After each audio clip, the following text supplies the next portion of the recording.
You guys wanted me to review this magnetic keyboard from a new brand called UNCTRL, so here we are.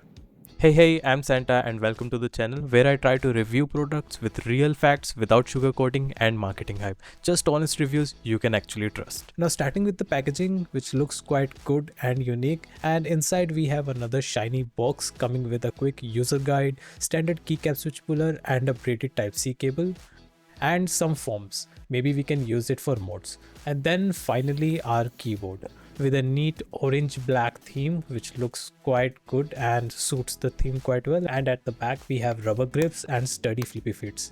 And this key also got a metallic knob with smooth tactile feel, and we can also see brandings on the side and on a keycap, which is a nice touch. Now before we dive further, let's take a look at the product page. So this keyboard is priced about 5000, featuring 8000 Hz polling rate, 0.1 mm rapid trigger precision, hot swappability, 2 layers of pour-on foam, and they also have a web-based driver which is pretty basic and have options to set key bindings and snap taps and all those Hall effect features. But one thing I miss here in the software is the visual of a key press, because if you are new in Hall effect keyboards and you don't know your trigger values, this thing is very helpful to know your key travels and reset values, but you can still play around a little bit with the values to find out your ideal settings. Now let's turn on the keyboard to look at its RGB, and I say it's pretty decent. Not very bright, but it's not that dim either. And this is how it looks in the dark.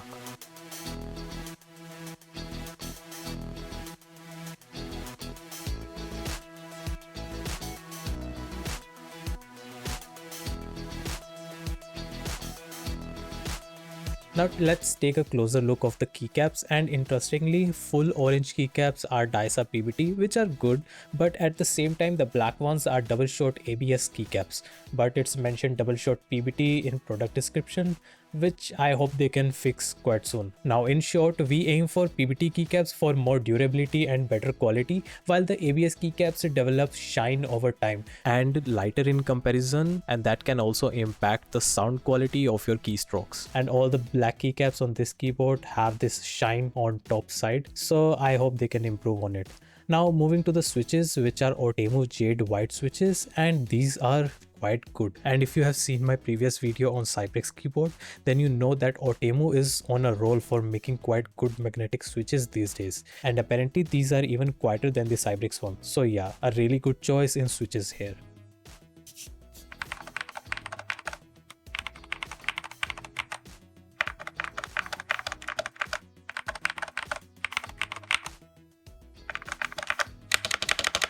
And yeah, we are definitely going to loop the stack.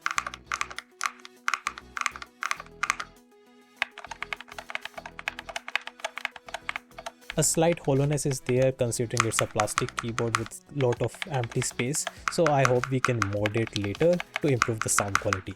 And we also got a neat aluminium positioning plate featuring hot swap PCB with north facing LED. Now to open up the keyboard, we first take off the volume knob and then we try to pry open the back. The keyboard case opening is very small and I am not able to make any insertions without damaging the keyboard. The space is very little and that too is tightly fixed with no gap to make an entry.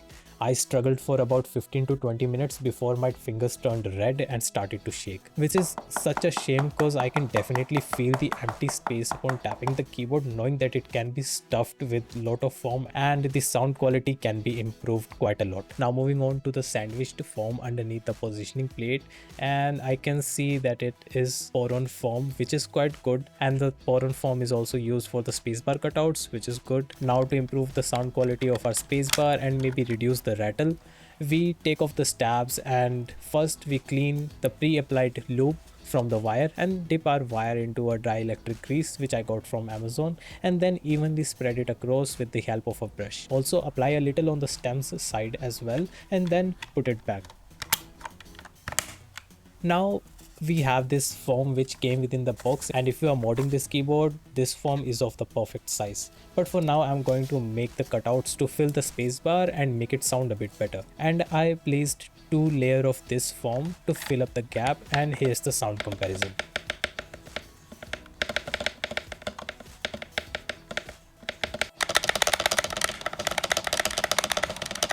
and also a general sound comparison of this keyboard with its competitor MAD 60HE.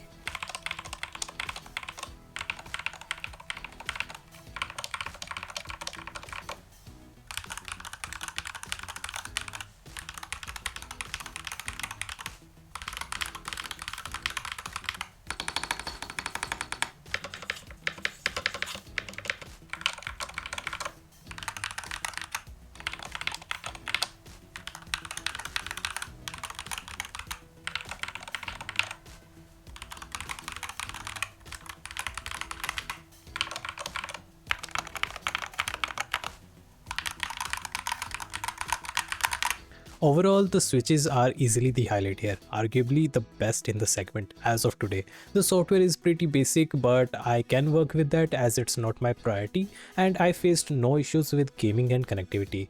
That said, 5000 for this keyboard feels slightly steep when compared to its competitors, and not forgetting the ABS keycaps and limited modding flexibility. Though I did share my opinion with the team on this, and they are planning to bring down the price to around 4.5k, and you can snag it around 4000 using discount codes on official website, which is still pretty good. That's all folks, hope you enjoyed the video and found it useful. Do subscribe to the channel and let me know your thoughts down below, and I'll see you in my next video.